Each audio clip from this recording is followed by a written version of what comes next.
Bonjour à tous, ici Elsa de la plateforme Ludipsy Santé mentale et ludification. Et aujourd'hui, j'ai le plaisir de discuter avec une superbe invitée, Amélie Bouchard, alias Amélie Stardust, qui est sexologue, autrice, illustratrice et tout nouvellement également YouTuber. Vraiment un profil très intéressant et varié. Je pense que ça va être très intéressant de discuter avec elle de la place des femmes et plus dans le domaine du jeu, notamment dans le domaine du jeu de rôle, mais également on va parler de son expérience et de son expertise en sexologie. Bonjour Amélie. Allô! Bonjour. Merci beaucoup d'accepter de participer pour cette entrevue collaborative. Je pense que ça va être très intéressant, comme je le mets, de partager nos différentes perspectives au niveau clinique, mais aussi nos expériences en tant que joueuse et rôliste, en fait. Pour commencer, est-ce que tu pourrais te présenter un peu, présenter ton profil ludique qui t'a amené dans l'univers du jeu? Ouais, absolument. Moi, je joue à Donjons& et Dragons depuis que j'ai 10 ans. Donc, Mhm. ça fait 16 ans, ça me rajeunit pas. Non, mais donc ça fait, ouais, 16 ans que je joue à Donjons& et Dragons. Au début, c'était vraiment plus dans la cour d'école. On jouait un peu, avec des règles approximatives de 3.5. On jouait beaucoup aussi à être les personnages comme dans la cour d'école, à se prendre pour les personnages un peu comme du grandeur nature, mais tout dans nos têtes, avec mes amis. Au secondaire, j'ai animé beaucoup des games de Donjons& et Dragons 3.5 aussi avec mes amis. J'étais la maître du jeu parce que, bon, il y avait personne d'autre pour le faire, donc c'est un peu tombé sur moi, mais finalement, j'ai beaucoup aimé ça. Parce que ça alliait aussi ma passion pour l'écriture, pour la création d'univers, mais aussi pour faire de l'impro, parce que j'ai toujours aimé faire de l'impro. Puis là, à l'âge adulte, j'ai commencé à jouer dans des games, mais aussi qui étaient avec des inconnus ou avec des personnes de mon école, de mon cégep. Hem, c'est ça. Aussi, ben, j'ai été maître du jeu pas mal depuis, toute ma vingtaine, j'étais pas mal maître du jeu. Ouais, j'ai créé un groupe, D&D, puis que j'ajoutais des personnes qui étaient juste intéressées par jouer. Puis là, je lançais des campagnes comme des petites campagnes de quelques parties. Je demandais: «Est-ce qu'il y a des gens qui sont intéressés?» Puis j'avais tout le temps des nouveaux joueurs à ma table. Ça, c'était vraiment nice dans les dernières années. J'ai initié beaucoup de personnes à Donjons& et Dragons, mais là, j'ai switché de 3.5 à 5e édition parce que je trouve ça vraiment plus simple, plus Mhm. axé sur le roleplay, ce qui est vraiment ce qui nous intéresse, mes joueurs et moi. Maintenant, j'ai une bande de joueurs qui sont réguliers et qui reviennent dans mes parties. D'ailleurs, mes dernières campagnes avec ce petit groupe d'amis-là a inspiré un des romans sur lequel je travaille. OK. Ah, c'est intéressant. C'est une source d'inspiration et de créativité qui est infinie, en fait. Ouais, absolument. OK. Et justement, tu parles de ton profil d'autrice. Ouais. Est-ce que tu as des livres, des romans qui sont publiés? C'est autrice en rédaction en ce moment? Non, j'ai 2 livres qui sont déjà publiés chez, les éditions Québec-Amérique. C'est, Mhm. Les aventures d'un biscuit 1 et 2. Donc c'est une série OK. jeunesse qui a pas du tout rapport avec Donjons& et Dragons, c'est juste une petite série jeunesse, assez mignonne. J'ai aussi un Mmh. livre d'horreur jeunesse qui va être publié en septembre, encore chez Québec-Amérique, mais cette fois-ci, j'ai fait les illustrations, donc je suis vraiment contente. OK, Ouais, wow! mais là, je me suis dit: «Là, je suis tannée d'écrire pour les enfants» et je me suis mis à écrire pour les adultes. Mais ça, c'est en rédaction actuellement. OK. Donc, Mmh. c'est vraiment intéressant. Un profil justement très diversifié et est-ce que j'en comprends que c'était comme un défi personnel pour toi de dire: «Je vais faire, un livre, presque au complet par toi-même», en fait, de A à Z, même jusqu'aux illustrations? Ou c Oui. OK, j'ai une histoire quand même drôle par rapport à ça. Hem, Parce que je suis publiée aussi dans un manuel scolaire de français et on m'avait demandé d'écrire une histoire d'horreur pour enfants. J'avais écrit cette histoire qui était en fait là, c'était en forme de nouvelle au lieu d'être en forme de roman Et l'éditrice de la maison d'édition pour le manuel scolaire a trouvé ça terrible. Elle était genre « Ah non, ça, c'est une histoire de caca, là, je veux pas publier ça. » OK. Moi, je me suis sentie comme offusquée. Puis je suis comme ça, moi, dans la vie. Je prends ça comme un défi personnel. J'ai pris ça comme un défi personnel de faire publier cette histoire-là. Parce que moi, j'avais l'impression qu'elle était vraiment bonne. Et puis, mon éditrice a adoré l'histoire. Puis j'ai fait toutes les illustrations moi-même. Donc, ça va être publié en septembre. Puis c'est ça. OK. C'est un peu comme un pied de nez, là, mais ça m'a quand même donné une motivation supplémentaire pour le faire. Mmh. Comme comme quoi tout est une question de perspective aussi à ce niveau-là, tu sais, sur l'art, la créativité. Il y a toujours des gens qui vont aimer et d'autres gens qui vont pas aimer, Ouais, mais absolument. c'est intéressant. Si toi, tu y croyais, ben, tu y as été à fond et il va être publié, donc j'en comprends que ça a été apprécié. Ben, c'est ça. Puis en même temps, ça lie pas mal de mes passions parce que moi, j'aime beaucoup le cinéma d'horreur. Donc, Mmh. d'écrire une histoire d'horreur et d'explorer aussi les limites de ce qu'on peut faire en littérature jeunesse et horreur, parce que c'est pas un livre c'est pas une histoire qui est pour les débutants. C'est quand même assez dark comme histoire pour des enfants. Donc, j'ai vraiment joué avec la limite. Puis ça, j'ai vraiment aimé faire ça.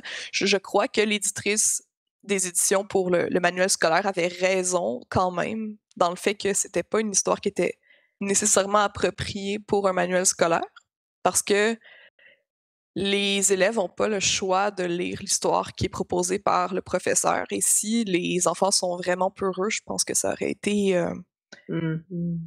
ça aurait été quand même dommage. Par contre, c'est pas la raison pour laquelle qu'elle m'a donné. Elle m'avait donné le fait qu'elle n'aimait pas ça, que l'histoire en tant que telle. Mmh. Je pense quand même que cette histoire-là, elle a du mérite, puis qu'elle va pouvoir satisfaire des lecteurs qui sont en recherche de sensations fortes. Mmh. C'est très intéressant. Je me souviens, exemple, de mon côté, quand j'étais, jeune avec, ma mère, on écoutait très jeune, on écoutait des films d'horreur et j'ai toujours aimé les livres, d'horreur et autres. Donc, disons, dans le gore aussi un peu là, bon, je sais pas si Patrick Sénécal se place dans cette catégorie-là là, mais dans tous les cas, j'aimais bien lire quand j'étais jeune du Ouais. Patrick Sénécal, mais en sachant qu'il y a pas tout le monde qui aime ça non plus, ni à Non, l'âge c'est ça. adulte. Puis je pense que Patrick Sénécal, c'est définitivement pas pour les enfants, même Effectivement. si, bon, il a publié 2 livres, je pense, pour enfants, Oui. 7 heures puis un autre truc, en tout cas. Puis ça, c'est pour enfants, c'est cool. Moi aussi, quand j'avais 12 ans, j'ai lu Alice de Patrick Sénécal. C'était pas nécessairement approprié pour ma tranche d'âge. Moi, Mmh. ça m'a pas dérangée outre, tu sais, comme toi, ben, j'aimais ça les affaires d'horreur. Mais le livre que j'ai écrit, c'est plus comme un chair de poule advanced, là. C'est Mmh. pas, il y a rien de, il y a pas de sang, il y a pas OK, de OK. meurtre, là. C'est vraiment plus du body horror, oui, mais pour enfants. OK, Donc une OK. initiation au body horror. Intéressant, j'ai hâte. C'est en septembre qu'il va sortir? Ouais, ça s'appelle Le chapeau de fruits. Le chapeau de fruits. OK. Ouais. Bon, le titre déjà fait pas trop peur, Non, mais bon, ça si tu veux, je t'enverrai des illustrations si tu veux les mettre dans ta vidéo. oui, oui, effectivement. Donc, je vais mettre les illustrations. Super. Donc, comme tu mentionnes bien, Bill, il y a eu ce profil-là, tu sais, de jeu de rôle, rôliste, meneuse de jeu, qui t'a aussi influencé dans la rédaction d'un livre, d'un roman, en fait, qui, bon, la date de sortie va dépendre d'un long processus. Souvent, c'est un long processus, la rédaction, mais tu as cette source d'inspiration à travers tes campagnes. Oui, absolument. OK. Donc là, c'est intéressant parce qu'on voit que le jeu déjà amène beaucoup. Il y a le moment où est-ce qu'on joue, le plaisir de jouer. Quand on est meneuse de jeu, il y a le avant aussi, la préparation. Mais il y a le après, qui est tous Oui. les effets, les émotions, les expériences agréables que ça nous amène et qui peuvent Oui. nous inspirer pour d'autres choses dans d'autres sphères de vie par la suite. Mm.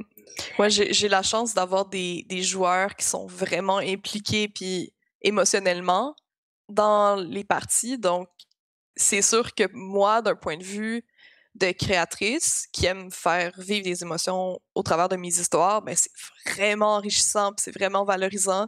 J'ai déjà fait pleurer de mes joueurs à la table, puis c'est plate, là, genre c'est un peu sadique, là, surtout pour... En tout cas, mais j'ai trouvé ça le fun de faire pleurer mes joueurs à table. J'avais l'impression vraiment qu'on créait une vraie histoire là, qui avait beaucoup de valeur pour tout le monde autour de la table.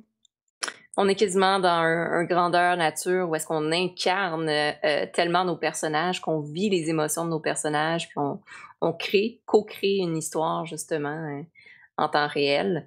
Donc, c'est effectivement intéressant. Donc, le jeu de rôle dans sa version très rôle, en fait, justement, plus que combat, interprétation, peut faire vivre des émotions vraiment fortes qui servent par la suite. Oui. Autant des positives que des négatives. Et c'est là qu'on embarque justement un peu dans le sujet, on va le nommer ainsi, de la place des femmes dans le domaine du jeu. Parce que tu le mentionnes bien que tu as commencé très très jeune, donc tu avais 10 ans, dans la cour d'école.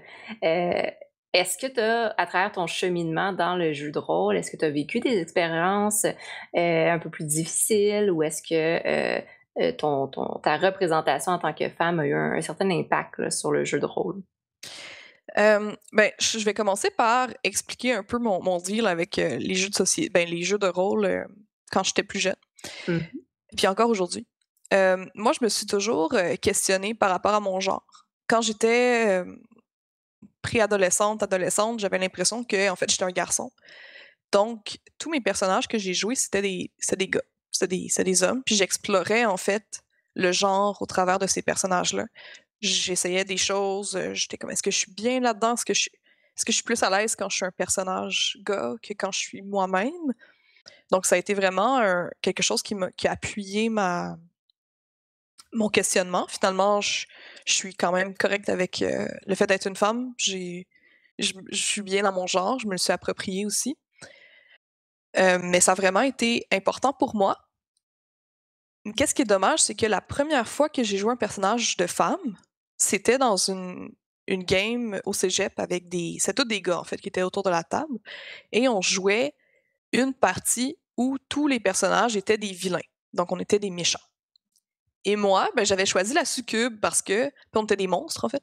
Moi, j'avais choisi la succube parce que je trouvais ça nice de prendre ce pouvoir-là. Je trouvais ça empowering de prendre un pouvoir de séduction, tu sais, le regard des autres, en fait, puis de le prendre comme moi, un pouvoir que je puisse manipuler les autres, puis comme vraiment m'en servir comme moi je veux, qui est un peu dans le contexte de prendre l'hypersexualisation des femmes, puis le switcher de bord, puis comme reprendre mon pouvoir avec ça.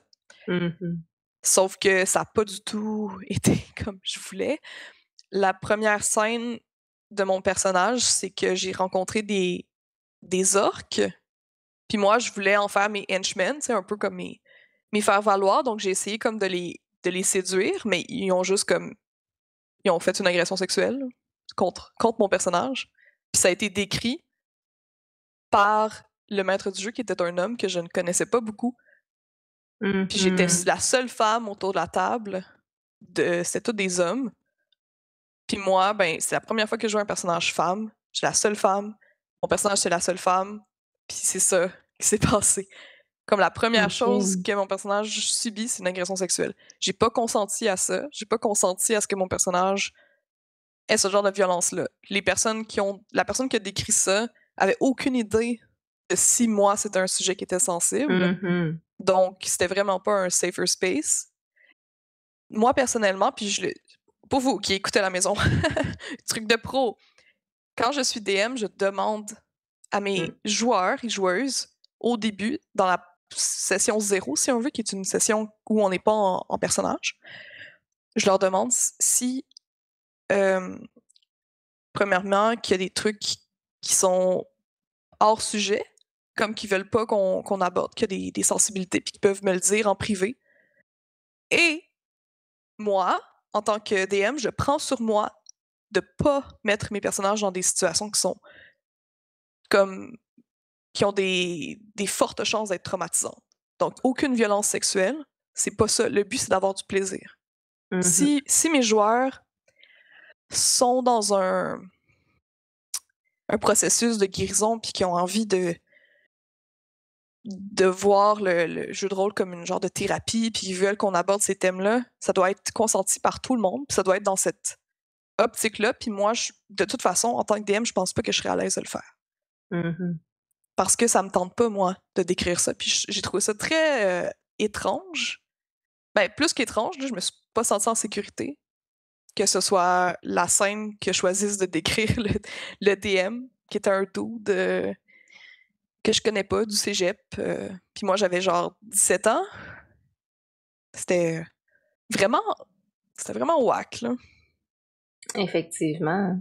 Puis je peux comprendre qu'à ce moment-là, comme tu mentionnes, tu t'es pas senti en sécurité, même si c'est à l'extérieur du jeu, de cette bulle-là immersive, il n'y avait pas de violence en tant que telle, mais dans le jeu, dans le fait que notre personnage, l'interprétation de notre personnage subit des violences comme ça, euh, d'une certaine manière, on le vit aussi, là. On le vit à Mhm. travers la force des mots, à travers le descriptif, à travers l'incongruence aussi de la scène qui sort un peu de nulle part et qui n'a pas Ouais. nécessairement sa place aussi.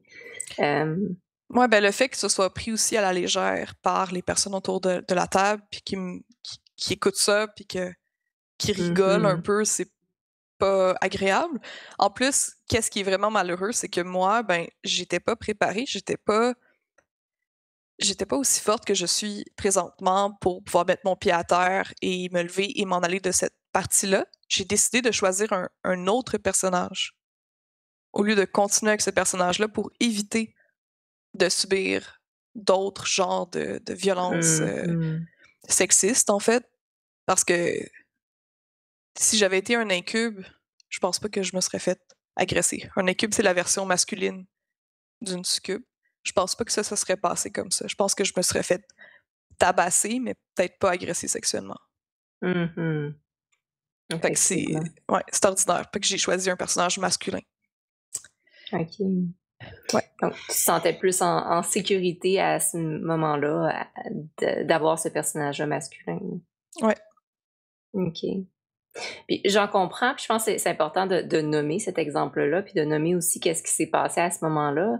J'en comprends, comme tu dis, que tu étais plus jeune, tu avais pas nécessairement, cette force-là à ce moment-là aussi Mm. de t'exprimer, de nommer que non, ça là, tu pas respecté mes limites, ça ne me convient pas ce que tu viens Ouais. de faire. Hem, Puis tu sais, on peut pas s'en vouloir non plus de pas avoir agi quand on n'avait pas nécessairement les outils, les connaissances ou la force à ce moment-là. Par contre, je pense que c'est un bon exemple pour sensibiliser les gens et de plus en plus, et même moi, c'est très récemment que j'ai entendu parler du système, exemple des X-Cards ou des Safer Place. Les X-Cards, dans le fond, c'est un peu comme tu parles à la session 0, il y a plusieurs systèmes. Par exemple, dès le départ, d'indiquer qu'est-ce qui fait partie des choses qu'on ne veut pas voir du tout. Qu'est-ce qui peut être accepté à certaines conditions, qu'est-ce qui est accepté puis qui est valorisé. C'est Ouais. justement, exemple, des personnages qui ont une diversité de genre, de parler de, je sais pas, de l'empowerment, Ouais. etc. Puis ça, c'est établi vraiment à la session 0 avec tous les participants. Ouais. Puis un système aussi de cartes quand on joue en personne ou virtuellement, ça peut être mis en place aussi, qui est de dire, ben, quand je mets cette carte-là en jeu, tout s'arrête, stop.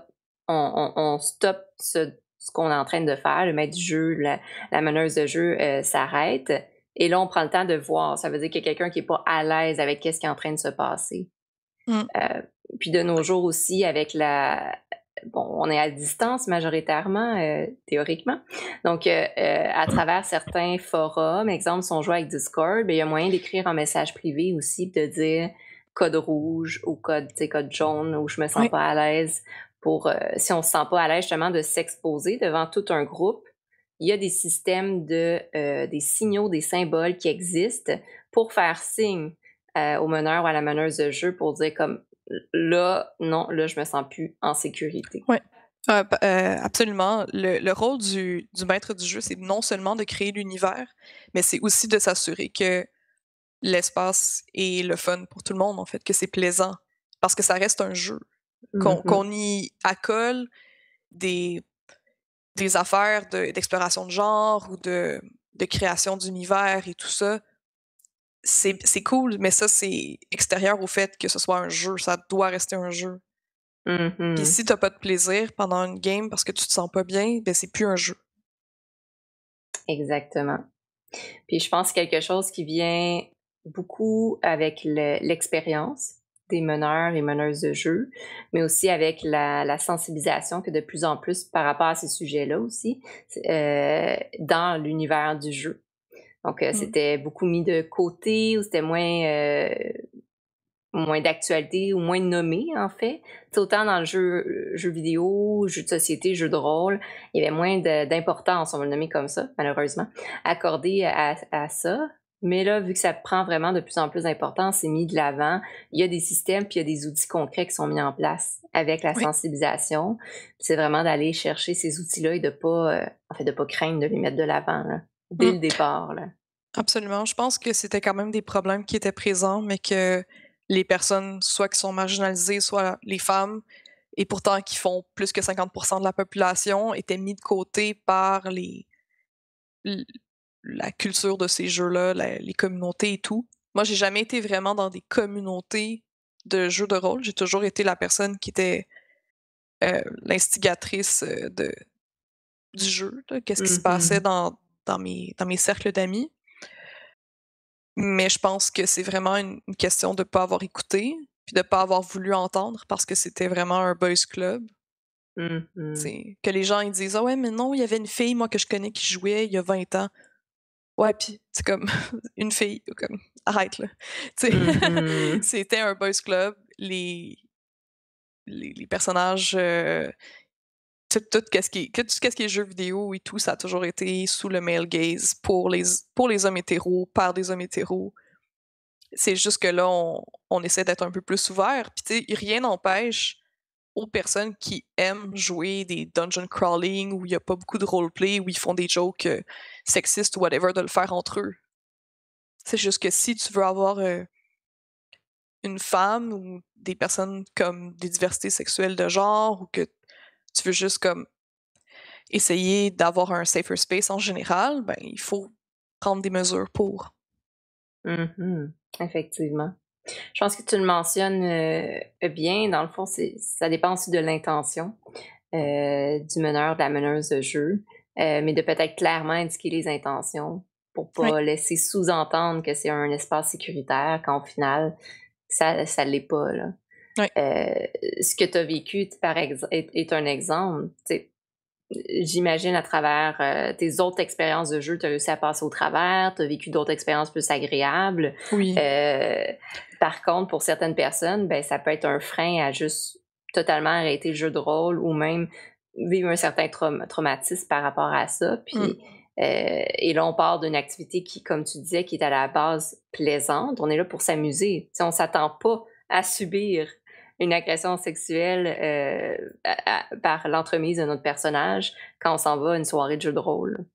ouais, si ça avait été ma première expérience de jeu, je suis pas certaine que j'aurais recommencé Mhm. l'expérience, malheureusement. Mhm. Mais ça faisait quand même plusieurs années que je jouais à Donjons& et Dragons, donc je savais que c'était pas la normalité. Mhm. Effectivement. Donc, des expériences comme ça, on en entend. Tu sais, ça serait de se cacher de la réalité si on dirait que ça n'existe plus. J'ose Mmh. espérer qu'il y en a de moins en moins. Heu dans le domaine, exemple, vraiment du jeu de rôle ici, parce que justement, il y a de plus en plus d'outils qui sont mis de l'avant, il y a une certaine sensibilisation. Je pense que c'est important de quand même garder ça en tête. Et mine de rien, ça vient faire en sorte aussi que ça revient, comme tu nommais, au rôle du meneur ou de la meneuse de jeu, de vraiment bien mettre ça de l'avant et de créer vraiment la session zéro, où est-ce qu'il y a une prise de connaissance entre les joueurs, joueuses, mais aussi de prendre le temps de vraiment nommer c'est quoi le système de Ouais, sécurité qui est mis en place. Et inversement aussi, en tant que joueur, joueuse, on a cette responsabilité-là aussi de dire qu'est-ce qu'on veut mettre de l'avant, puis comment est-ce que nous, on veut faire notre place mmh, dans le jeu. Euh, et parfois, c'est difficile, mais une meneuse ou un meneur de jeu doit mettre de côté un joueur ou une joueuse qui va pas respecter ces limites-là ou qui va essayer un peu trop d'entrer justement dans une sphère qui est pas acceptable. Ouais, absolument. Moi, j'ai des règles qui sont assez, comme régulières, là. Quand je commence une partie, j'ai les mêmes règles pour toutes mes parties, peu importe les personnes, si je les connais ou non. Surtout parce que je joue avec des personnes qui souvent ont les mêmes valeurs que moi ou ont le même Mhm. objectif que moi par rapport au jeu de rôle, c'est-à-dire de créer une histoire et non pas d'utiliser le jeu de rôle comme un défouloir pour Mhm. des envies de massacre ou de sexuel ou peu importe, c'est pas pour ça, c'est pas comme ça que moi je gère mes parties. Je parle du fait que les grosses descriptions, de violence, c'est pas acceptable à ma table. Oui, tu peux dire: «Ah, je tranche la tête». Fine. Tu sais, on c'est drôle, comme on est content quand on tue le big bad boss là, de comme: «OK, comment tu le tues?» Tu sais? Ouais, mais des histoires de comme égorger des petites filles dans les villages, Mhm. non, mon chat. Puis mon univers est fait avec des lois, puis il fait en sorte que si tu fais des crimes, ben, il va y avoir des représailles. C'est pas une question de les empêcher d'être des personnages, méchants. On en a fait des parties, on était des méchants, mais c'était jamais des boucheries. Tu sais, Mhm. c'est pas ça qu'on aime. Nous autres, on aime ça créer des histoires. Effectivement. Donc la différence ici, pour certaines personnes, pourrait être très, très subtile, d'où l'importance, c'est de le nommer dès le départ, Oui. qu'est-ce qui est acceptable et qu'est-ce qui ne l'est pas.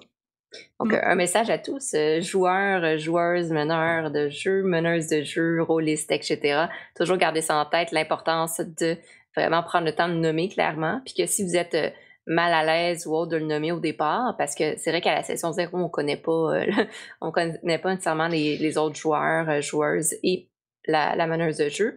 Donc, ça peut être important d'y aller, hem, d'y aller en one on one, donc, de le dire directement ou utiliser des systèmes comme le Ace-Cards.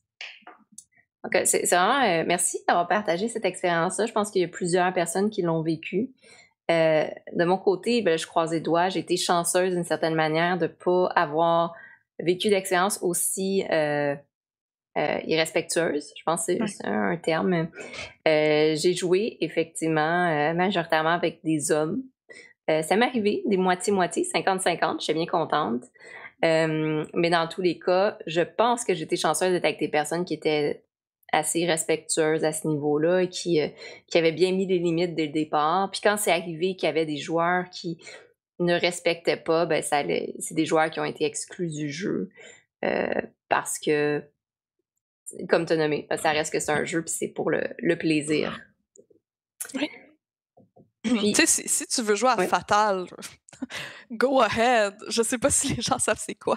C'est le qu'est-ce que c'est? pire OK, Fatal, c'est le pire jeu de rôle de l'histoire de l'humanité et c'est un jeu qui est axé sur le sexe, la violence, le racisme, n'importe quoi. Puis de toute façon, outre le fait que c'est vraiment un jeu qui est, un peu, immoral, là, je veux dire, je suis quand même assez ouverte d'esprit, mais c'est comme vraiment un jeu qui est basé sur assouvir ses besoins, comme les plus animal et un peu dégueu.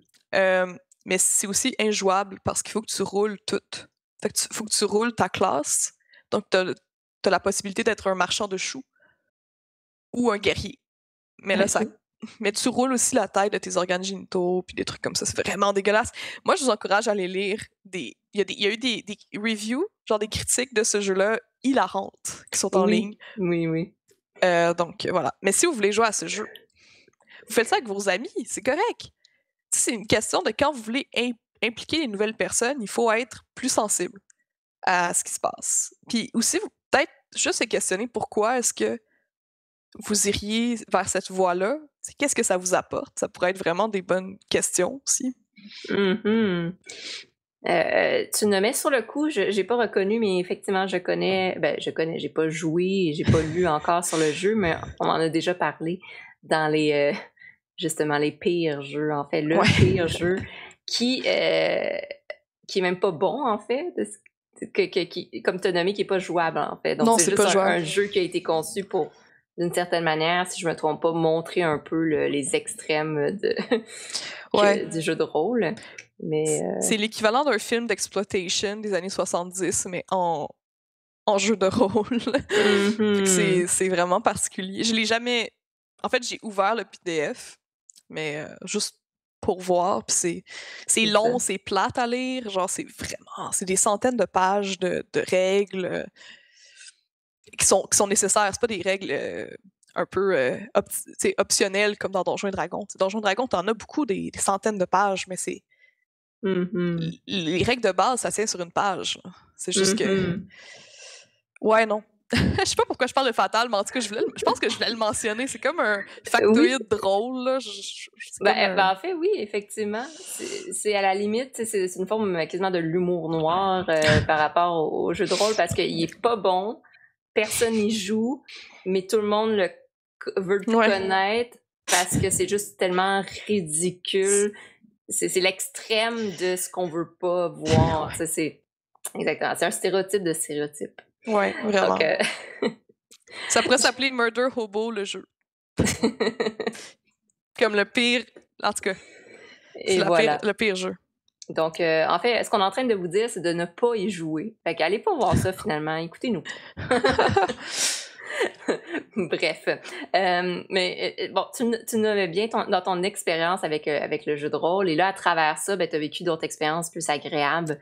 J'en comprends. Et c'est pour ça que, quand même, plusieurs années après, encore aujourd'hui, ben, tu es meneuse de jeu principalement, si je me trompe pas. Oui, okay. Je suis joueuse de temps en temps quand c'est mon copain qui est DM, parce que dans notre groupe d'amis, c'est soit moi ou mon copain qui sont des DM. OK.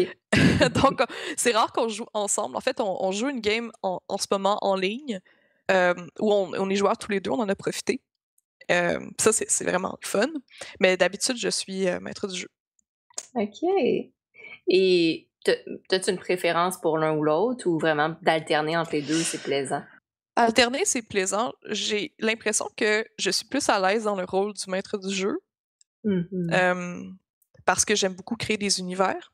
Puis que je peux... En fait, j'ai besoin d'un maître du jeu qui est capable d'accepter un peu mes folies quand je suis joueur. Parce que j'ai tendance à mettre... OK, je donne un exemple. Je joue en ce moment un capitaine pirate. Et donc, c'est moi le capitaine de notre bateau parce qu'on joue... c'est une campagne, le nom m'échappe, mais bon, ça se passe sur l'eau.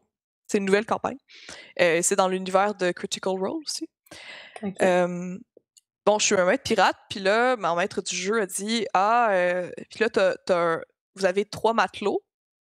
Puis là, à un moment donné, un autre personnage a dit c'est peut-être John, notre matelot, qui a fait ça. Puis j'ai dit oui, John, il a un regard vicieux avec ses gros yeux globuleux. En tout cas, tu sais, j'infuse des trucs. C'est jamais important, c'est jamais game-breaking, mais si mon maître du jeu a pas décrit un PNJ, ça se peut que moi, je le décrive. Fait que je suis un peu...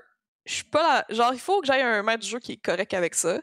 Je veux pas empiéter sur son rôle, jamais. Je trouve ça tellement irrespectueux, puis je sais c'est quoi être maître du jeu. C'est juste que je suis vraiment une joueuse motivée, là. Je suis vraiment impliquée dans l'univers, mais des fois, je vais faire des blagues comme ça. Des fois, je fais aussi des références à de la culture populaire. OK. Ben oui. Puis là, les personnages sont comme « De quoi tu parles? Une grenade avec ça? » Puis moi, je suis comme... Là, je fais des blagues de... C'est ça. Il faut être à l'aise avec ça. Faut avoir... Tu sais, faut pas que le maître du jeu soit insécure. C'est ça, il faut avoir une certaine expérience puis une capacité d'adaptation assez bonne. Je pense que c'est quand même des critères qui sont importants chez un maître ou une maître ou une meneuse de jeu. Ouais. Puis oui, justement, vu qu'on aborde une question très spontanée, de ton côté, qu'est-ce que selon toi, ce serait quoi les critères justement pour être une bonne meneuse de jeu? Il faut être vraiment bonne en improvisation. Comme plus que les joueurs. Il faut pas être rigide dans sa création d'univers, parce que si t'as vraiment envie de mettre tes joueurs sur un rail puis de les emmener là-bas, OK, tu es un maître du jeu, mais t'es pas un bon maître du jeu. Un bon maître du jeu est capable de sortir un peu des chemins battus, est capable de laisser la place à ses joueurs pour créer leur propre histoire. Mmh. Je pense que le maître du jeu est capable aussi de s'effacer et de laisser le spotlight aux joueurs. Parce qu'en fait, les joueurs, c'est un peu les stars du film que vous êtes en train de créer. C'est Ouais. les stars de l'histoire, c'est pas les personnages non joueurs. Puis ça, c'est important aussi.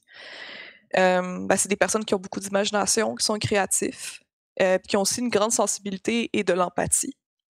Parce que, Mmh. veux pas, tu es dans un rôle de leadership, tu es dans un rôle où c'est toi un peu qui est responsable du groupe, puis de comme, est-ce que les personnes sont à l'heure, est-ce que les personnes Mmh. sont confortables, est-ce que tout le monde connaît sa fiche. Tu sais, il faut quand même être un peu comme un animateur de camp de jour, là, tu sais, il faut vraiment que tu gères euh, ton groupe.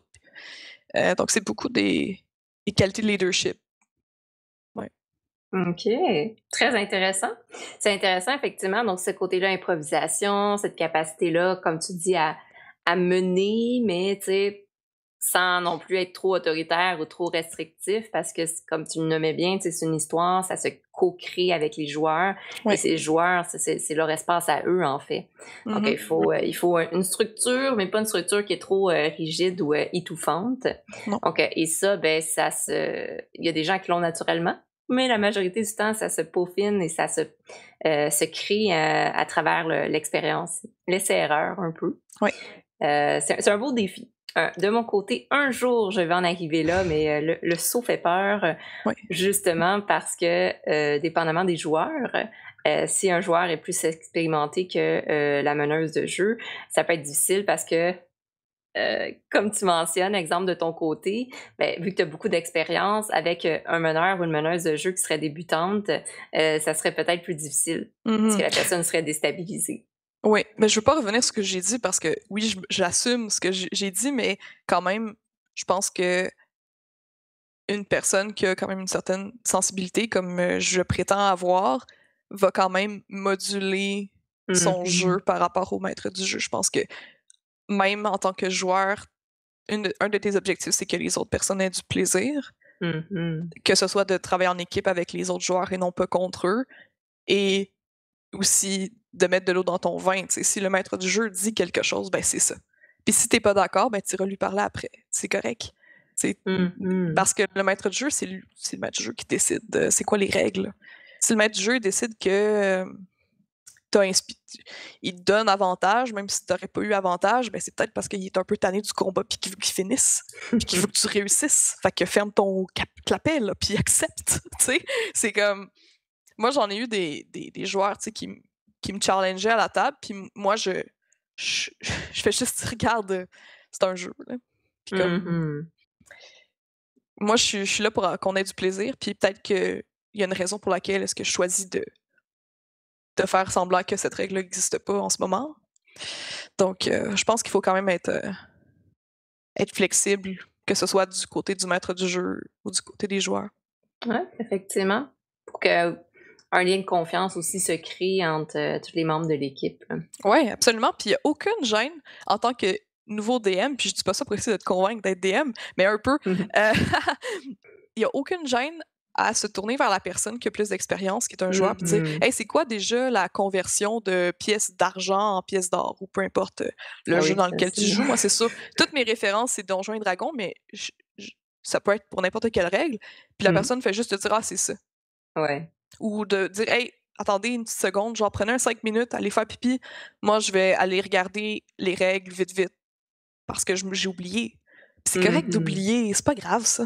Tu sais, c'est pas Effectivement, grave. c'est vrai. Nommé comme ça, effectivement, d'avoir son bras droit ou son acolyte dans les rôlistes, c'est Ouais. une très bonne idée, effectivement, pour commencer. Puis, de ton côté, est-ce que tu as des jeux de rôle qui sont des coups de cœur? Ben, tu nommais, exemple, Donjon Dragon, mais est-ce que tu joues à d'autres jeux de rôle ou est-ce que tu connais d'autres jeux, que tu aimerais partager? Non, mais j'ai toujours joué à Donjons et Dragons. C'est vraiment mon dada. J'ai jamais vraiment essayé les autres jeux. Mhm. C'est pas une question de pas vouloir, c'est une question que, ben, comme j'ai mentionné, dans mon groupe d'amis, c'est moi la maître du jeu par défaut. Donc, si je veux essayer un nouveau jeu, il faudrait que moi, j'apprenne toutes les règles, puis que je commence à lire, je sais pas, tu sais, en particulier, attends, c'est comment que ça s'appelle, le Cthulhu, Call l'affaire de of Cthulhu. Cthulhu. Ouais, Call of Cthulhu, ça m'intéressait Ouais. parce que j'aime l'horreur, parce que j'aime beaucoup le roleplay. Bon, ça semblait répondre à Mhm. ces préférences-là. Mais c'est tellement long à prendre un nouveau jeu. Surtout C'est quand vrai. c'est pas exactement les mêmes réflexes que tu dois avoir qu'avec Donjons et Dragons. Parce que Donjons et Dragons, même si moi j'aime beaucoup le roleplay, il y a quand même des combats, puis il y a quand même un système d'équipement de combat, d'habilité, tout ça, qui est un Mhm. peu différent pour Call of Cthulhu. Que là, tu rajoutes le côté Insanity et tout ça. Mais moi, je trouve que ça a l'air super intéressant. Donc, moi, Mhm. j'invite les gens à aller s'informer sur ce jeu-là parce que moi-même, je vais suivre mon propre conseil dans les Oui. prochains mois. Ben, pour y avoir joué, parce qu'il y a des petites campagnes aussi, tu sais, de comme 3 parties qui se font bien. Mhm. C'est super comme jeu. Si vous aimez justement résoudre des mystères, puis être des personnages normaux. Donc, Ouais. tu sais, c'est des personnes, des êtres humains. J'avais joué une psychologue, justement, mais tu sais, on peut jouer un détective, mais qui vivent des choses paranormales dans l'univers de Toulouse, justement. C'est Mhm. très intéressant. Puis, c'est propice à ceux qui aiment aussi, justement, les jeux un peu plus détective, résolution d'énigmes et d'enquêtes, avec un très bon roleplay aussi. Donc, oui, oui, je t'invite à l'essayer aussi. Donc, ça peut devenir très, très intéressant aussi soit en tant que meneuse de jeu ou que rôliste, quand notre meneuse de jeu inclut vraiment des aspects très, très horreur. Il y a une belle, il y a une belle variable pour ça dans Call of Duty. Mm. Super. Donc, c'est une très belle recommandation. Et je le nommais un peu en début d'entrevue, ben, t'as un surnom, Amélie Stardust, Ouais. qui est utilisé justement pour ta chaîne YouTube, entre autres. C'est quoi exactement cette chaîne YouTube-là? Oui, ben, je viens juste de lancer ma chaîne YouTube en, dans le mois passé. Donc, j'ai juste 2 vidéos en ce moment, mais il y a la troisième qui va sortir cette semaine. Peut-être même qu'elle va être sortie un coup que l'entrevue va être publiée. Oui. C'est une chaîne YouTube qui parle de cinéma et de féminisme, aussi de théorie queer, des trucs comme ça. En fait, moi, à la base, je voulais juste parler de cinéma, mais bon, étant qui je suis, j'ai aussi inclus des aspects un peu, tu sais, une analyse un peu plus féministe, Mhm. sexologique. J'ai parlé de Twilight et des vilains de Disney jusqu'à maintenant. Ma prochaine vidéo va être sur le film Promising Young Woman et sur Hmm. les mouvements de dénonciation. Donc, c'est toujours un peu attaché avec quelque chose. Tu sais, ma vidéo sur les vilains de Disney, c'était la question est-ce qu'ils sont gays? Ma réponse à moi, elle est oui. Ils sont gays, la plupart. Comme codés gays. En tout cas, vous irez voir la vidéo. Puis ma deuxième vidéo, c'était sur Twilight, puis pourquoi est-ce on déteste les films de filles? Pourquoi est-ce qu'on OK. on aime moins les films de filles que les autres films? Donc, j'ai parlé de Twilight. Euh, Puis là, c'est ça. Fait que je m'amuse. OK, génial. Ouais. Puis je suis sur Instagram aussi avec Emily Stardust comme nom. Et je parle justement des sujets de mes vidéos, mais en petites capsules, plus en images. Cool. Puis qu'est-ce qui t'a amené à partir justement cette chaîne-là, YouTube, et Instagram? Ben moi, j'ai toujours voulu faire du divertissement. Euh, donc, j'aime ça faire de l'impro, j'aime ça parler devant des gens. Puis j'aime ça aussi j'aime beaucoup parler de cinéma, donc ça allie un peu mes tout ce que Mmh. j'ai envie de faire. J'ai aussi je viens de m'acheter un ordinateur, j'ai hâte de le recevoir. Genre Mmh. do it yourself là, qu'il faut que je le construise. Nice. Et là, je vais pouvoir streamer sur Twitch aussi. Donc j'ai vraiment envie de un peu lancer la partie personnalité publique de ma vie. En tout cas, on va essayer. Euh, Cool. donc voilà, c'est ça qui m'a poussé. Puis c'est vraiment le fun. C'est juste le fun de parler de cinéma puis de faire des vidéos. Ouais, ouais, je te comprends là-dessus. Bon, ben, peut-être pas le cinéma, mais le fait d'avoir du plaisir, de partager aussi ses connaissances, ses expériences, puis Ouais. d'aller, créer des contacts aussi avec les gens, puis un partage, un échange, de connaissances et d'expériences. C'est très enrichissant, donc je te souhaite que ça fonctionne bien, puis que, ça ait une longue longévité? Je vais Oui, je recommencer comprends. cette phrase-là. OK. Donc, donc, je te souhaite que ça dure longtemps et que ça fonctionne très, très bien. Donc, évidemment, je vais mettre le lien vers ta chaîne YouTube et ton Instagram dans le descriptif de la vidéo. Donc, juste ici. Donc, comme ça, les gens pourront juste regarder, cliquer pour aller s'abonner à ta chaîne. Donc, que Yes. vous aimiez le cinéma, que vous aimiez le féminisme, que vous aimiez discuter et apprendre. Et voilà. Donc, je pense que ça vient répondre à tout ça. Puis, bah, mon Dieu, je te souhaite de recevoir bientôt ton ordinateur. J'ai reçu le mien en novembre et depuis que je l'ai, la vie C'est est la belle. ouais. Ah, j'ai tellement hâte parce que là, j'essaie de monter mes vidéos et avec Ouais, Première, ça lag, là. C'est difficile ouais. de monter un vidéo de 20 minutes, sur un laptop. C'est exactement pour ça que oh, t'es rendu flou. Ouais, je sais. Attends, elle va ah et voilà. Fallait que ma caméra me retrouve. La mienne aussi quand je passe mon bras trop proche. Hem, donc, ben, effectivement, donc avec un petit laptop, la vie est très lente, il faut apprendre à Ouais. patience et avec ton nouvel ordinateur, tu vas voir là, ça tu vas juste comme tchou, tout fonctionne en 2 secondes, ça sauve une vie. Donc, j'en comprends que c'est un peu ça tes projets futurs là, dans les prochaines semaines, monter ton ordinateur, Ouais. faire de l'editing et publier pour, ta chaîne YouTube Amélie Stardust. Ouais, c'est ça mon projet niveau vidéo. Sinon, au niveau de ma vie d'autrice, je suis en train Mmh. d'écrire en fait, j'ai 3 romans qui sont en train d'être parce que moi, je travaille sur plusieurs projets en même temps, souvent. Ben, il y a 2 suites des Aventures d'un biscuit qui sont prévues dans les prochaines années, mais je pense que pour l'auditoire en ce moment, ce qui est plus intéressant, c'est mes livres pour, adultes. Je suis en train d'écrire un livre sur la mort, parce que c'est un sujet qui vient me chercher, je pense comme tous les humains. Mmh mh. Mais c'est aussi l'histoire d'une personne qui décide de juste,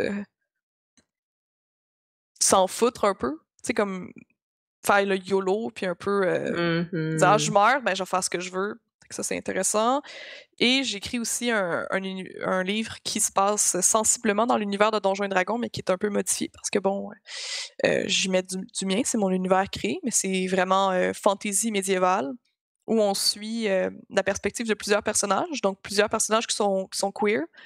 Hem, il y a un personnage qui est un homme cisgenre, mais les autres personnages, c'est soit des femmes, soit hem, des personnes non binaires. Puis aussi il y a beaucoup de romances, homosexuelles, dans le roman. Puis je pense que c'est quelque chose qui serait, un peu rafraîchissant, d'avoir pour des livres de fantasy. Mmh. Tout à fait, effectivement. On voit un peu plus, mais c'est très, très rare, le mélange univers fantasy avec, identité queer ou autre. Donc, c'est très intéressant de voir ces 2 représentations-là ensemble. Heu, génial. J'imagine que sur, ta page Instagram ou YouTube ou même Facebook, il va y avoir, des updates sur Ouais. l'avancée de ce livre? Ouais, ben, la meilleure manière de me suivre, c'est sur Instagram. OK. C'est vraiment là que je suis active. J'ai aussi une page, d'auteur, sur Facebook, mais elle est pas très active, puis en ce moment, elle est vraiment axée sur mes écritures jeunesse. OK, OK. Ben, super, donc ça va être de te suivre sur Instagram, en fait, pour, autant voir l'avancée au niveau de tes, vidéos et ta vie, youtubeur, autant que sur, la les livres et ta vie d'autrice. Super. Peut-être pour terminer, est-ce que tu aimerais rajouter quelque chose ou partager un petit mot de la fin avec, nos, spectateurs et spectatrices? Oui, ben, si vous êtes en train de vous questionner à savoir est-ce que vous devriez jouer à Donjons& et Dragons, puis que vous êtes un peu gêné et tout ça, pour vrai, il y a plein de games en ligne, puis je sais que, bon, ça a l'air un peu: «Ah, c'est intimidant de de rencontrer des inconnus, puis de jouer avec des inconnus et tout. Mais pour vrai, c'est sûr que c'est comme ça que vous allez rencontrer des personnes. C'est comme ça qu'on rencontre des personnes avec qui ça clique. Tu sais, Mmh. peut-être que dans votre partie que vous allez jouer, il y a une personne avec qui ça va cliquer, mais là, vous allez être 2 à vous chercher une game ensemble, puis de fil en aiguille, vous allez être une gang où vous entendez super bien, puis que vous allez pouvoir créer des histoires qui vont rester pour toute votre vie. Moi, je me rappelle encore des histoires que j'ai créées quand j'étais enfant, parce que c'est vraiment significatif. C'est un peu comme vivre une autre vie pour un petit laps de temps. Ouais. C'est magique, en fait, les jeux de rôle. Je pense que ça vaut la peine d'être plus valorisé dans la société. Ça emmène des skills de communication, de créativité, de teamwork. Mmh. Fait que c'est vraiment des bons jeux. 100% d'accord avec toi. Donc, quand c'est fait dans un environnement de respect et sécuritaire, c'est des super belles expériences qui sont très formatrices au niveau Ouais. psychologique, émotionnel, au niveau personnel et interpersonnel. Très, très beau mot de la fin, Amélie. Donc, justement, on va terminer là-dessus. Donc, merci beaucoup d'avoir pris ce temps-là pour partager, mon Dieu, toute ton expérience dans tes différents chapeaux, tes différents rôles, Euh, mais aussi de partager aussi tes expériences en tant que rôliste, tes conseils et tes partages. Donc, c'est très, très intéressant. J'ai trouvé ça très enrichissant et formateur, je peux le nommer ainsi. Donc, merci beaucoup d'avoir accepté de participer à cette entrevue. Pour tous ceux qui nous écoutent et nous regardent, merci à vous d'avoir pris le temps aussi de nous écouter. Donc, c'est toujours apprécié de voir, recevoir vos commentaires, de voir que vous aimez justement les superbes invités de la série La place des femmes et plus dans le domaine du jeu. Et voilà, je lance des fleurs. Donc, comme j'ai indiqué, tous les liens vont être dans le descriptif de la vidéo si vous voulez suivre Amélie Stardust sur YouTube, Instagram, Facebook, si jamais vous êtes intéressé par les livres pour enfants, parce que plusieurs personnes qui suivent aussi ont des enfants. Donc, qui sait? Si c'est pas le cas, je vous invite aussi à aimer la page Facebook de Ludipsy et à vous abonner à la chaîne YouTube de Ludipsy pour suivre les autres nouveautés hebdomadaires. Donc, sur ce, je vous souhaite de passer une belle journée, bon après-midi ou bonne soirée, dépendamment où vous êtes dans le monde, et à la prochaine. Bye bye!